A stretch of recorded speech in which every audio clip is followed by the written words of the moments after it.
tu lah kalau. Tu anu lah. Mangat si kerja. Mangat hanya lo menuntut ilmu.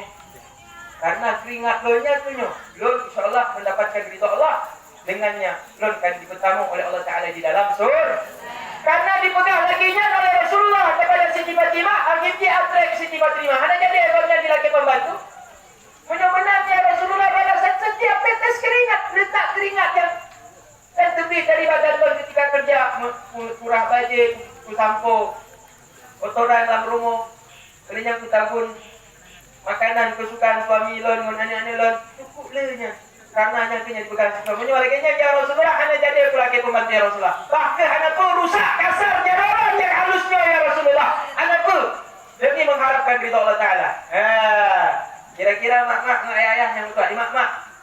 Kira-kira nyok dengar ceramahnya untuk nak laki pembantu. Yang kemana? Anak saya tu pembantu le. Anak dia tu peteng ya. Yang kan mengat tak pegang malam tu kan. Jadi pen yang batu, pen yang lebihnya hendak tak jawab pembantunya. Tak belum motor Honda sabo. Tak buka rekening haji. Oh, dapat kan?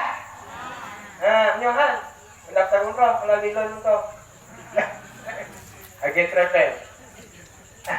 Jadi maklum yang cerita tentang keutamaan istri. Karena itulah istri mendapatkan keutamaan di sisi Allah, pangkat derajat yang lebih mulia daripada suami. Karena itulah setiap anak-anak yang berbakti kepada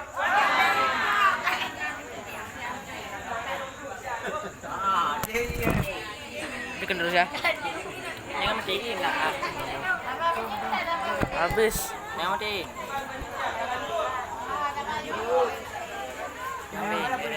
Hah? Biar hidup yang hidup lampu. Mati lampu. Mati lampu. Mati lampu. Mati lampu. Mati lampu. Mati lampu, mati lampu, mati lampu. Yuk.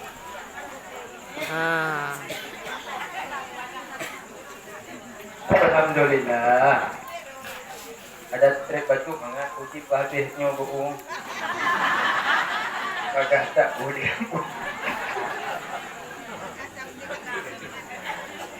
Habis dong. Tajib. Harus mari.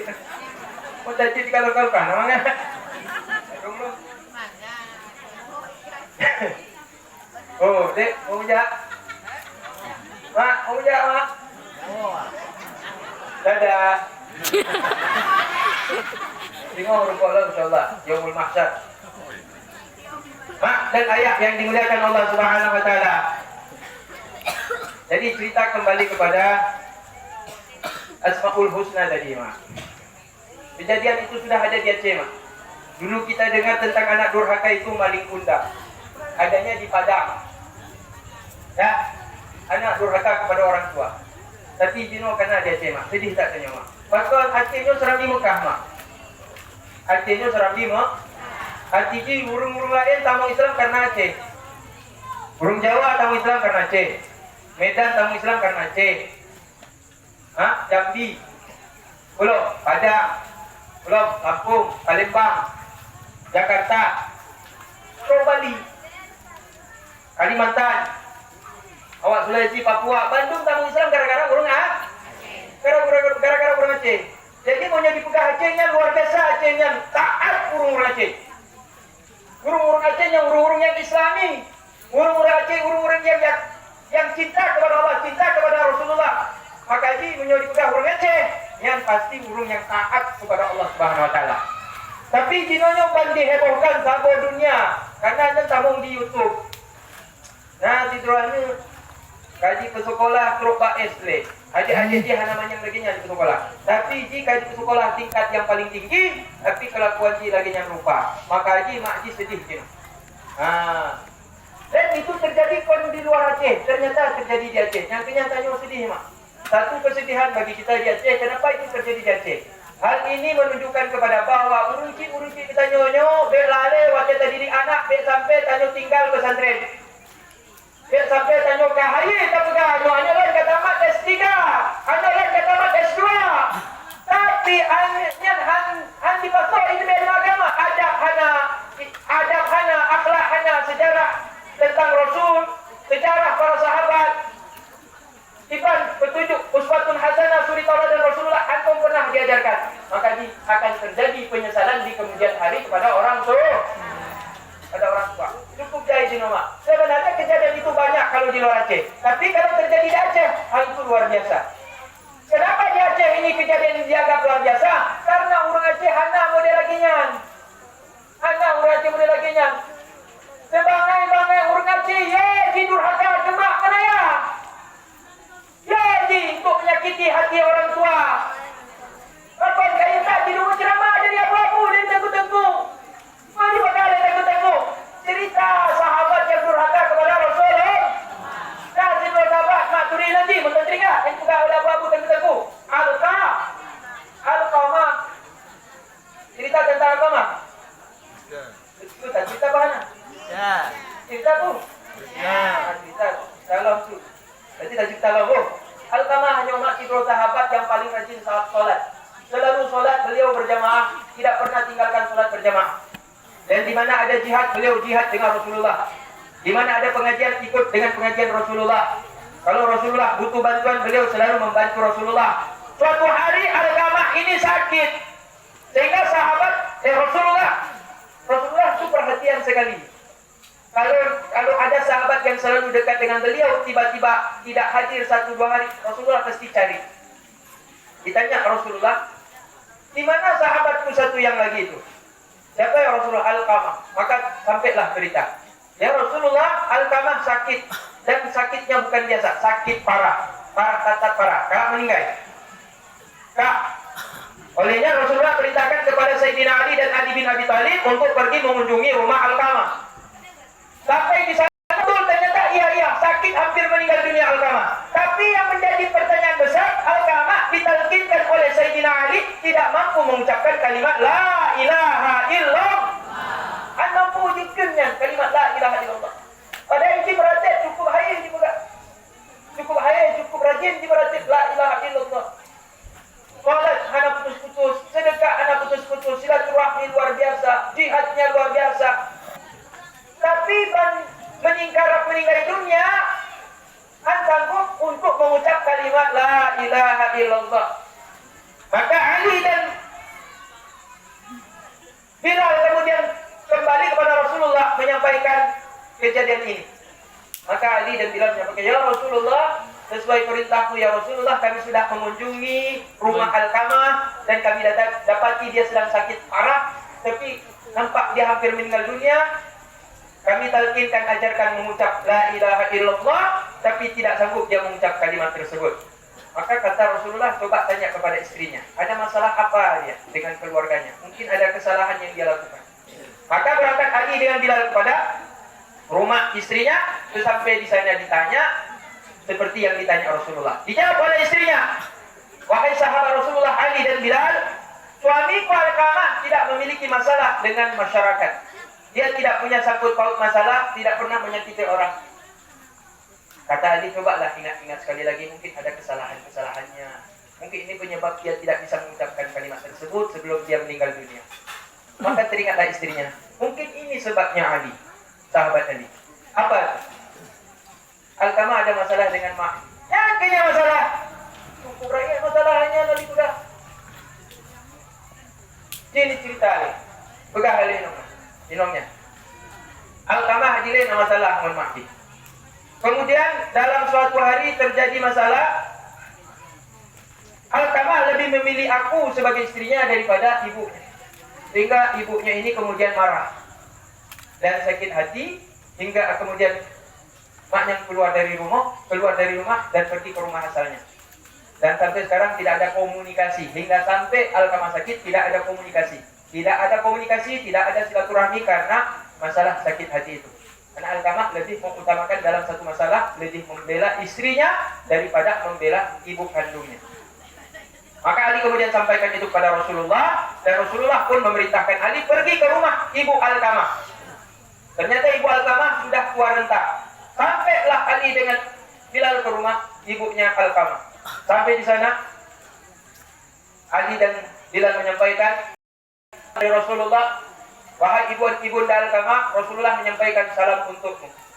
Dan Rasulullah berpesan kepada kami, menyampaikan kepada ibunda bahwa Alqamah saat ini dalam keadaan kritis, hampir meninggal dunia.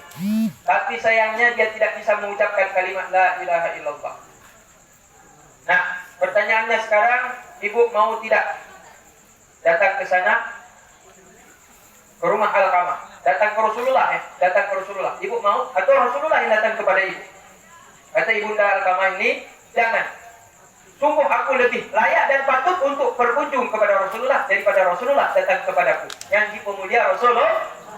Baik, Rasulullah ajak keluar. Turun kejap bakopnya, Pak Rasulullah.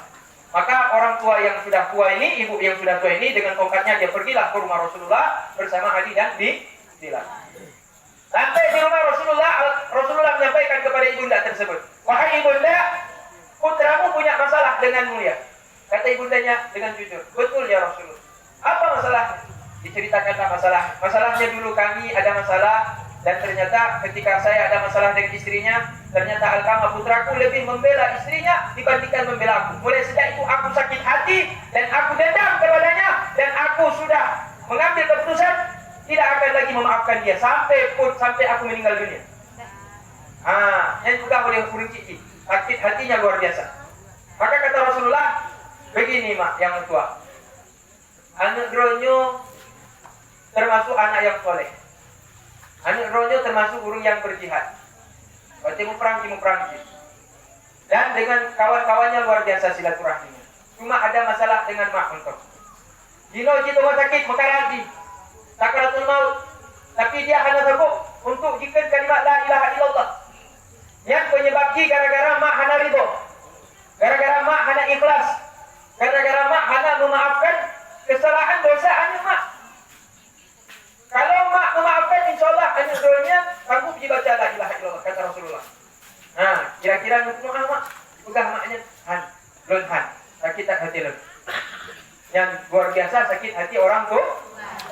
Anak keduanya dendam.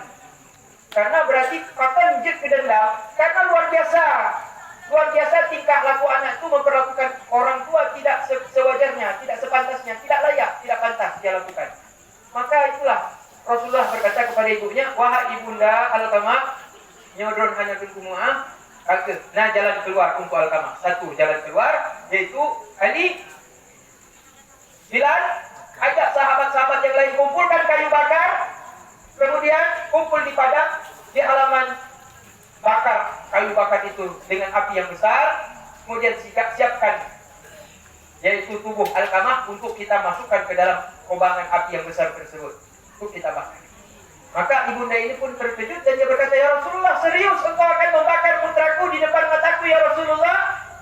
Betul mak mentua, anak jalan lain, dia hanya sanggup mengucap kalimat la ilaha illallah, menyohana keikhlasan berumuah drone. Daripada nanti dia diazab di dalam neraka apinya lebih parah, lebih hebat, lebih menyakitkan, lebih belum kubakar di dunia. Semoga dia di neraka nanti dikurangi, diringankan azab, karena telah mudah ditebus dibakar di dunia. Yang kenyal dipegang oleh Rasulullah. Padahalnya ini siasat cara Rasulullah untuk mencairkan hati itu dipegang lagi nyangkit tengok. Menyunan durhaka tak bakar juga. Yang tubuh kadicok hukumnya dikiaskan. Lagi Rasulullah nganu durhaka tapi juga lama pui. Itu kesimpulan lagi natijah dari hadisnya. Lagi yang siasat Rasulullah untuk Rasulullah melunakkan hati ibu yang keras tadi, karena tidak mau lagi memaafkan anak kandungnya karena terlanjur sakit hati. Tapi benar dipegang Rasulullah, ya api udah kayu bakar udah dikumpulkan dan siap mau dinyalakan api. Baru dia tanya, betulkah Rasulullah engkau akan membakar anakku hidup-hidup sedangkan engkau bakar di depan mataku ya Rasulullah? Betul ya Ibu Alqamah, tidak ada jalan lain, ini jalan satu-satunya. Maka akhirnya ibu ini kemudian dia menjadi cair hatinya. Kemudian dengan ikhlas dia berujar di hadapan Rasulullah, ya Rasulullah, ibu mana yang tega melihat anak kandungnya dibakar di depan mata. Demi Allah yang Maha, aku tidak bisa engkau bakar anakku. Sebejat-bejat anakku, aku masih menyayanginya. Kalau begitu, ikhlaskan dia ibu. Aku ikhlaskan. Mulai saat ini aku ikhlas semua apa yang dia lakukan kepadaku. Sakit hatiku aku ridho, aku maafkan. Maka kata Muhammad, Alhamdulillah. Alhamdulillah ibu ketua. Mudah-mudahan kata Rasulullah Ali membilang dikalon al-kamah. Untuk memastikan bahwa ini hanya sulit maknya. Harus dicak Ali dengan cak bahu agama untuk pastikan betul tidak ibu ini ikhlas atau cilik-cilik. Cek. Di depan Rasulullah, padahal hatinya anak bukan ikhlas, padahal ada ikhlas itu semua. Maka Rasulullah pastikan. Ali Bilal dicek langsung jaga rumah al-kamah, calon al-kamah. Betul. Ketika Ali sampai di dalam kamar al-kamah, Ali langsung mentalkinkan kalimat la ilaha illallah. Dengan segera al-kamah langsung mengucap dengan mudah kalimat tauhid la ilaha illallah. Maka kata Ali, al-kamah, ucapkanlah sebelum kau meninggal kalimat ini, la ilaha illallah. Maka al-kamah spontan keluar langsung ucapan tersebut dari mulutnya, la ilaha illallah. Begitu selesai dia mengucapkan kalimat itu terakhir kali, langsung meninggal dunia. Maka dia mendapatkan husnul khotimah. Husnul khotimah. Itulah Rabbana atina fid dunya. Rabbana atina fid dunya hasanah. Hasanah apa hasanahnya? Ya, Pak.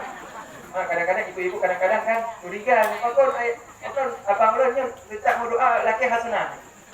Rabbana atina fid dunya hasanah. Hasanah laki. Yang tetangga lo hasanah. Lalunya berdoa lo, waktu akhirati hasanah lo. Tak mau lagi hasanah. Ya, anak cucunya kadang hasanahnya tapi hasanahnya kebaik. Kon hasanah tetangga sih lah, kon. Curiga mak menyo abang-abang menyo lah ko kakak itu. Berdoa, Rabbana atina fid dunya hasanah, wa fil akhirati hasanah. Yang hasanah tetangga kon. Nah, maksudnya kebaikan dunia dan akhir. Kebetulan hasanahnya bahasa Arab yang dipakai nan oleh huruf C kadang. Yang inong yang nanti hasanah. Kak hasanah. Kak hasanah istilahnya tetangga. Jadi itulah yang dimaksud Rabbana atina fid dunya hasanah. Hasanah yang dimaksud di dunia ini, kebaikan yang paling utama kita harapkan di dunia ini adalah meninggal husnul khotimah. Jadi kalau dalam keadaan pulang baik-baik kepada Allah, pulang baik-baik kepada Allah, jangan pulang bikin maksiat, jangan pulang mulut tergembok, jangan sampai meninggal dunia mulut kita terkunci. Tanya kain tak berarti, wajib sama dia, oh hai tak berarti, la ilaha illallah, la ilaha illallah. Kecewa tak dengar urung cik tanya. Tengok pray. Wajib cara meninggal dunia hantarku kapugahnya kalimatnya. Jadi ketika selesai al-kamah mengucap, kemudian Rasulullah datang, kemudian memfardu kifayahkannya al-kamah, dimandikan, dikafankan, disolatkan. Rasulullah pun sama-sama membawanya sampai ke liang kubur. Nah, sesudah dimakamkan dalam kubur, udah ditutup dengan tanah, udah selesai ditaruh pusaranya, udah ditanam kayu samping di atas kepala dan di kaki. Didoakan, kemudian sebelum pulang Rasulullah berkhutbah, sampaikan wasiat kepada para sahabat. Min ajli hadza, kata Rasulullah, karena inilah kata Rasulullah, kalian sudah perhatikan bagaimana orang yang taat kepada Allah Subhanahu wa taala tapi di akhir hayatnya tidak akan mampu mengucapkan kalimat la ilaha illallah kalau dia durhaka kepada orang tua. Han diterima solat, hana diterima sedekah, hana diterima zakat, hana diterima seluruh amal kebaikan yang selamanya hudet tanyo tak kubur, monyo tanyo menyakiti hati mak ngon terlebih menyakiti hati emak karena maknya cukup menderita agaknya. Nah, maka ya yang dimuliakan Allah Subhanahu wa taala, kalau kita masih punya mama, masih punya ayah yang sudah lanjut umur, sudah lanjut usia, kadang-kadang pikun, kadang-kadang tangguh kira-kira, ya, saya tablo pemper. Yang sih mau sanggup tablo pemper sino yang paling murah sabu bungkus 27.000. Kadang-kadang tuh tablo pemper. Apa nak bagai mati cuma. Ada keke gara-gara belum pemper. Yang kan durhaka, yang durhaka, yang katakan lagi nya kat durhaka. Berikhlas. Kalau andai kata uang kita keluar, Allah akan ganti karena taat kita kepada orang tua. Tapi tanya takkan dalam hati, pegang hati maknanya. Hati penyo gara-gara tak perlu pemper setiap urus. Nah urus yang kalau meninggal cik, yang sakit-sakitan. Saya mau rumah sakit, habis cik, dipegah apa? Dipegah. Maknanya pajak meninggal. Habis cik akak jak bandar cik, jak check up-nya, jak check up di macam-macam. Kali pun bangun, dan berarti ucapan yang terbuka dinampakkan oleh Allah Subhanahu Wa Taala. Banyak contoh urun durhaka, anak yang durhaka. Berarti tidak ikhlas dia merawat ayah anak-anak. Tidak ikhlas dia merawat orang tua. Tidak ikhlas merawat orang tua. Tidak orang kiban, wajah tanya wajah umbit. Nah, dikenkan lagi nya oleh orang cintanya. Andai kata ada, tubuh kita tidak akan jadi orang sukses ke depan. Karena orang tua tidak ikhlas mendidik. Tapi selagi kita masih kecil, anak ni dirawat sungguh-sungguh sama anak dengan ayah. Ayah pergi, pulang pergi, banting tulang, peras keringat untuk anak. Ibu di rumah menjaga merawat anak itu dengan sempurna. Maka jadilah kita orang-orang ketika sudah dewasa menjadi orang-orang yang sukses, orang-orang yang memiliki memiliki rezeki yang lebih. Sehingga dengannya kita bisa menafkahi orang tua. Jadi keberhasilan seorang anak tidak lepas daripada yaitu usaha dan kerja orang tua serta doanya. Makanya kata Rasulullah SAW, kata Rasulullah, ada seorang sahabat bertanya kepada Rasulullah, ya Rasulullah, kata sahabat ini kepada Rasulullah, ya Rasulullah, mak, ayah, tanya mana ranya deh, jadi untuk bertahan kan, duduk apa duduk deh. Rumah kadang kota. Ini lewat puluh dua kan, nyata bayar 2 tahun. Kauro berarti kan? Kauro apa? Kauro ini orang minggu berarti banyak kali lewat puluh dua kan, berarti kauro. Ini kaya apa nitianya? Maka jibik lewat dari puluh 12.